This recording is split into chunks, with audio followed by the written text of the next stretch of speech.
Well, welcome into Side Sessions here. Strom, Jack McMullen, Marlins Manager Clayton McCullough with us now. We are recording here on Friday night. First of all, happy 4th of July. I already love the caps that you guys are going to unveil tonight. Yeah, Steve and Jack, happy 4th to you guys. Dude, I love the hat. Yeah. It looks good across baseball. They did a nice job this year.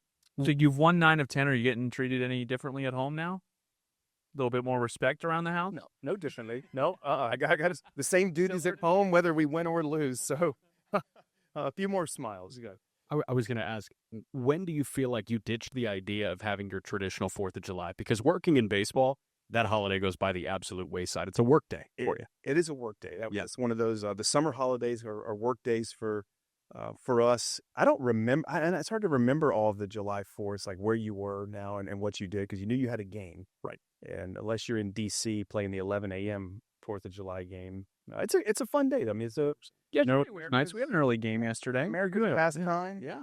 4th of July baseball. So kind of the way it was, drawn up. Can I kick us off real quick? Go ahead. Yeah. If I were to ask you in Jupiter in spring training, okay, Clayton, by July 4th, over or under 1.5 managerial ejections, would you have taken the over or the under? Because the over hit. The over hit. The over smashed. I would have taken the under. Yeah. I think, one. I would have seen, probably one. So I don't know if I would have gone the over, but I did. I would have been wrong there. So I think it's a great transition because when we asked you a couple days ago, when did you feel like things started to cook a little bit? When did you feel this sort of span start to percolate? And you point to that Tampa series, which you and Xavier Edwards got ejected from that series. But beyond that, like, what about that moment or that series, and that was a 3-city road trip, where you really did start to feel like, I don't know if you knew you were going to win 8 in a row at some points and play this well, but what was it about it that you walked away and said, I think we're figuring things out? It felt like we knew it was going to go in there, one, playing a really good team. Tampa has a good team, a lot of different ways to beat you. They were playing very well. The conditions were going to be difficult. The three day games there. And I felt like we played really well in all three. Like there were a couple of close games. We had the one high scoring affair. So I suspect the play X made, going up the middle, throwing home, getting that out at the plate was remarkable. And, so we had some starters, unfortunately, that, got nicked up and had to come out short. So and then like the guys in the bullpens really kind of rallied around that. And we threw a bullpen game. So it was a lot of guys stepping up and contributing. And then we went to Pittsburgh, and the first one there wasn't great. That was probably like the real clunker. But how we came back after that, the next 2, and then to go sweep in Washington felt like, okay, we're winning some of these games, especially in Washington on the road that, we had lost. And, you get up and it will come back, or a close one let slip away. So getting that sweep, it felt like, okay, like we, on the road is a hard thing to do. The Phillies series was close, all 4 games, and then to win a series versus the Braves here at home. So for me, it kind of felt during that stretch that we just played so many closely contested games, and we were figuring out how to come up on the right side of those. And at no point during that week at home with the Phillies and Braves, I think guys, we're playing the Phillies or we're playing the Braves. Like I think our group was just past that. And it was like, what do we need to go do to try to win today's game and go execute at a high level? And it felt like that's kind of been more the mission versus, who we're playing and who you're up against.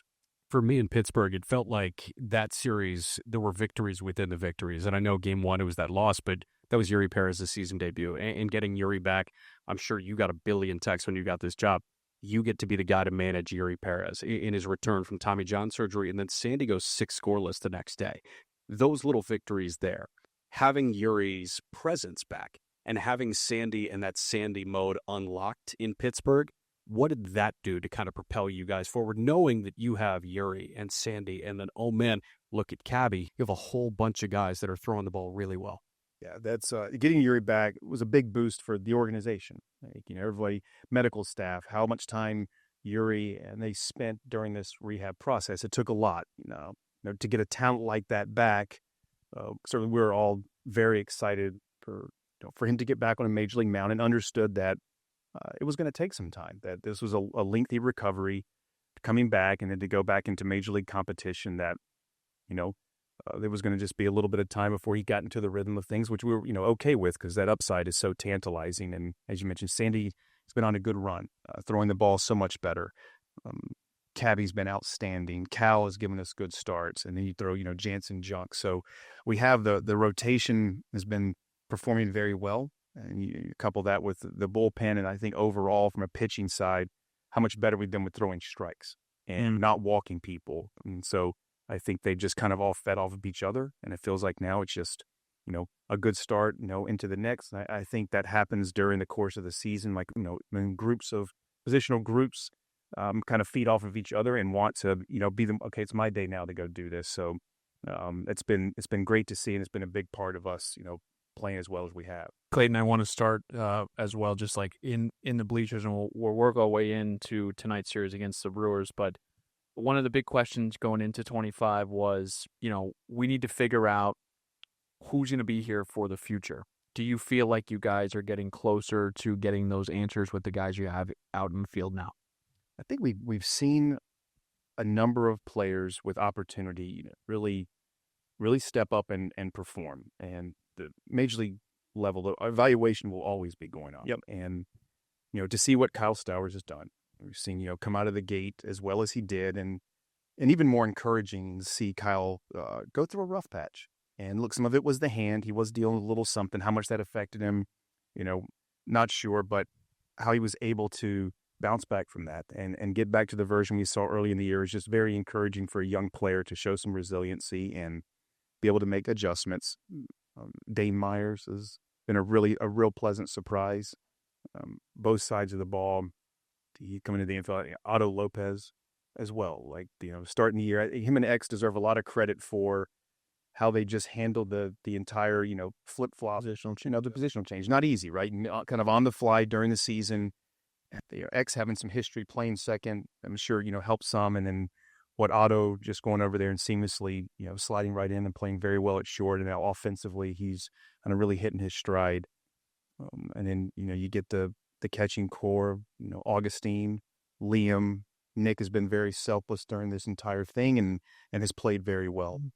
So I think, yes, we are. And I think, Eric Wagner we've talked about a lot. Norbs is coming around, I think, really on both sides of the ball. The numbers might not reflect that with Connor. I think his at-bat quality is getting better. Absolutely. His understanding that the importance of controlling the strike zone and how, what of a difference maker that'll be for him. And on the defensive side, he's really making strides. So I think as a group, they're believing in what their capabilities are and trusting in that. And we're seeing, I think across the board, a lot of our position players in particular take some real steps. It's probably a little bit more cut and dry with X because, he may be more comfortable defensively. That in return, like, creates offensive success. With Otto, it might be a different beast. Why do you feel like Otto Lopez has gotten better offensively since the move to short? I think in some ways, like Otto, a guy like him, to be, one, he earned it, but provided the chance to play shortstop every day. I think a lot of, for someone that takes more of a windy path to here to now, okay, you're going to be our starting shortstop, is, I think, from a big confidence boost. Like, wow, not only these guys believe in me, as someone that can contribute and play every day, but now I'm going to slide over and play, a premium position on a regular basis. That was a big confidence boost for him, and the offensive ability was there. I mean, like these guys always made a lot of contact. He's impacting the ball differently than he has in the past. He's as well tightening up his strike zone, and now it's like, okay, I think Otto at least sees that he knows he can play every day in the big leagues. Like, I think he's kind of past that now, and you're not looking over your shoulder anymore, wondering if you're going to be in the lineup the next day or what's going to happen. I know I'm going to be there, and so I can just focus on what I need to do to, be able to be a productive player on both sides. Who or what do you see when you watch Augustine Ramirez hit? Let's say Albert Pujols. What a great outcome, right? I think he's, I still can't get over how hard he hits the ball on a regular basis. And I could tell, like, last night, the first at bat, he fouled a couple balls off, but the foul balls were like really good misses. He's under the ball. What is it about him as a hitter? It's a set. And just the way he stands in there, and he's so strong, and it's really quiet. Like, there's not really a whole lot going on. And then he unleashes, this ferocious swing. That's and the way it comes off, and again, I guess he missed under a couple, which was a good sign. Not getting out and around and smothering some balls. I mean, he elevates it. He gets off the ground as hard as he hits it, and that's why so much extra base potential is there. And I mean, who he looks like. Because you've been around some dudes, and I'm not trying to tell you, tell me Shohei or Freddie or Mookie, The but physicality, I don't know, like someone like Gary Sanchez, or like he was younger, like just that big physical body. Then he didn't have to do a whole lot to generate the bat speed, big moves. It was just very, it's a pretty simple swing for the guy who hits the ball that hard. What do you tell him when he grounds out at like 120 to shortstop when he comes back to the dugout? Yeah, good pass. He hit it hard again. And I think that's what at times gets frustrating for him. Like he hits the ball, so hard, and when it's on the ground, it's generally not a great place to be. But you also know, like that's just a millimeter. It's just a fraction of difference in how you attack the angle at which you attacked it or part of the ball you hit that you're so close to, that being a much different result. But hitting the ball with that type of velocity on a regular basis, it leads to good outcomes. We were talking to Derek Showman yesterday, and he said he could have 30 homers right now based on the quality of misses or the quality of foul balls that he's hitting. To your point, you're a fraction off with the barrel, and that creates, an 111-mile-an-hour line out to Harrison Bader yesterday. It's a tough one, but if that's, a 3-degree difference, that's into the seats for a multi-homer day. It's just amazing to think this guy could be a 25-30 homer guy after not playing in the major leagues for the first month. How excited are you for, not just the rest of the 25 season, but 26 and 27 with Augustine Ramirez, knowing that you might have a catcher that's a 30 to 35 homer threat in the big leagues? Very excited. Very excited for Augustine. I think he's just scratching the surface. It is a couple guys like that. We believed in the bat. Yeah. Believed in the bat a lot and it's not just all or nothing. I mean, he's shown the ability to draw some walks. He can continue to improve on that front. He doesn't go in these crazy runs of striking out a whole lot. Most part he does. He can control the zone and make contact at a high rate, especially someone for that type of power. And it's scary for the National League and exciting for us, as you mentioned, that this guy, it's only going to get better because also believe in the person. He's driven to be great.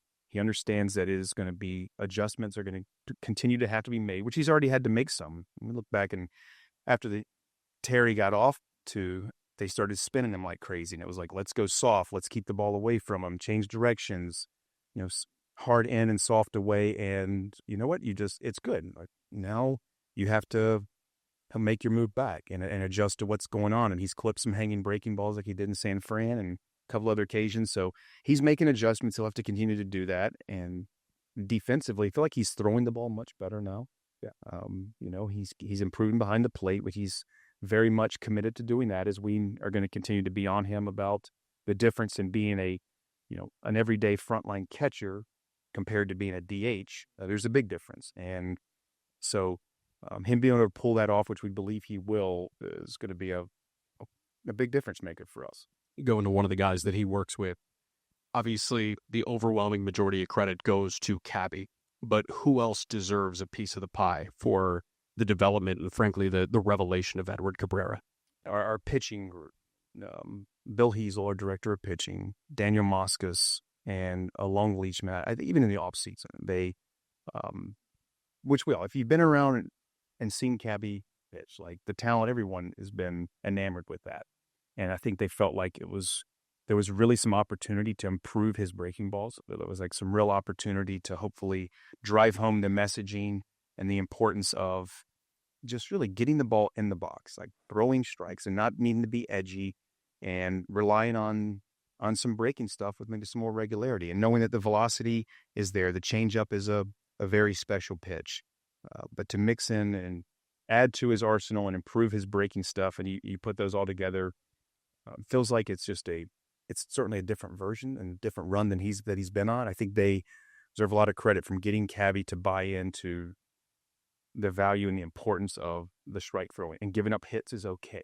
Like, please, like we encourage you to go up there and actually give up hits, because if you're in the strike zone with regularity, we believe that it's going to be much harder than you think for people to go out there and just one after another bang you around. And Cabby, he's at a point in his career, and he was, where it's like it's time to go. Like, enough of being what could be, and now it's let's step on it, put your foot down, and go make some adjustments, and he's certainly done that.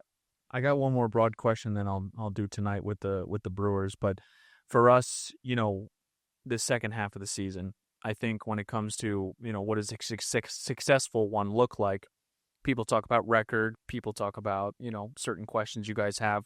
What is it? What does a successful rest of the season look like for you as the manager of this team? For me, the success the rest of this year, the second half for us is like no let up. It is the same things that we've been doing. You have to continue to do those.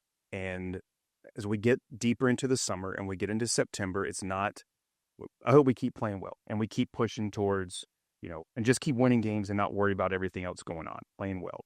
And that when you get into September, we have to there's 2 months left in the season. Like, this is how you have to go through a major league season. Is not, you get to September 1 and, we got a month left and, we'll start really thinking about getting you guys ready for next year. It's like, no, you're going to come out and continue to prepare and play meaningful September. That's right, because that's ultimately what we're trying to do here. Yeah, that's what we want to get to, is that you get into September, man, we have 2 months left. Yeah. Like, it's not, you don't let off the gas then because you start to see this end of the finish line. It's the exact opposite. Like, you have to be playing your best in the summer and into August and September. That's when the real teams will separate themselves from the pack. So for me, it's like there's just no let up with how we prepare, no let up on the work, that we, continue the way we've been approaching our preparation and playing in this manner, from here on through the end of the season.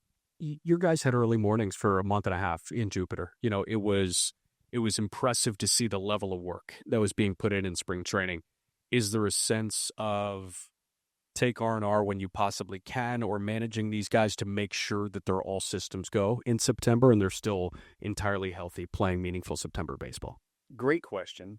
That's a topic we talk about a lot. And, is there actually, but I believe there is some benefit of sometimes less is more. Yeah. And, to maximize the recovery part of it, maximize your time in the weight room, in the training room, that will lead to a better product. That it's not just all about how many swings to take in a day or how many ground balls. There is certainly time, continuing to improve your skills, but there's also some real benefit to, not running yourself in the ground in that manner.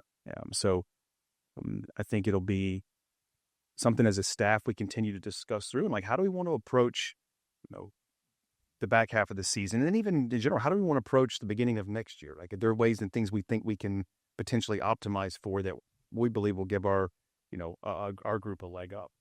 You got another broad question, or you want to do tonight? I'm good. Let's start this weekend. The Battle of the Midwest, that's what we labeled it this week. Took 2 out of 3 against the Twins. But this Brewers team, when we were prepping for them, they walk, they run the bases well, they pitch well, they don't slug a ton, but it feels like they just make the routine, which you say all the time. Is this a little bit of a team that you would emulate or try to emulate in the Milwaukee Brewers? Have always appreciated the way Milwaukee's gone about it. And every time playing against them, you knew they weren't going to beat themselves. Like, they were going to have very athletic players that play defense at a very high rate, solid arms, and an offense that will put the ball in play and put pressure on you when given the chance. And that's a fun style of baseball. And it's a style of baseball that I think here we have, that's kind of what we've been doing here for the last month. Yes. It feels like that's what we've been doing. Is we've been an uptick in aggression on the bases, and our pitching has been terrific. And offensively, to us too, we control the strike zone and try to move the ball forward, and play defense. Because at least those types of things, slug is so hard to come by, and we all see it helps, right? When you get the 3-run homer, we've gotten some, it does help. But kind of the controlling the strike zone from both sides, the pitching and offensively, and playing high quality defense, which gives you so much more margin for error over the course of the season to be able to withstand some times when maybe you aren't swinging it as great, to win some close games. So I've always admired the way Milwaukee has gone about it, and they seem to just year after year continue to come up with players. And I think the last thing with them is they do a very good job of developing their players when they get here. They introduce a lot of young, talented players to the major leagues, but it seems like they're better in year 2, and those guys get better in year 3. And that's a real sign of a strong organization and coaching. I've got a broad one. If you have another I'm Brewers one. No, okay. Last one from me. You're a little bit more, I think it's like halfway in 2 games through your first season managing the Miami Marlins. How has this community embraced you to this point? It's been great. And and for me, with each week and each month, this is home.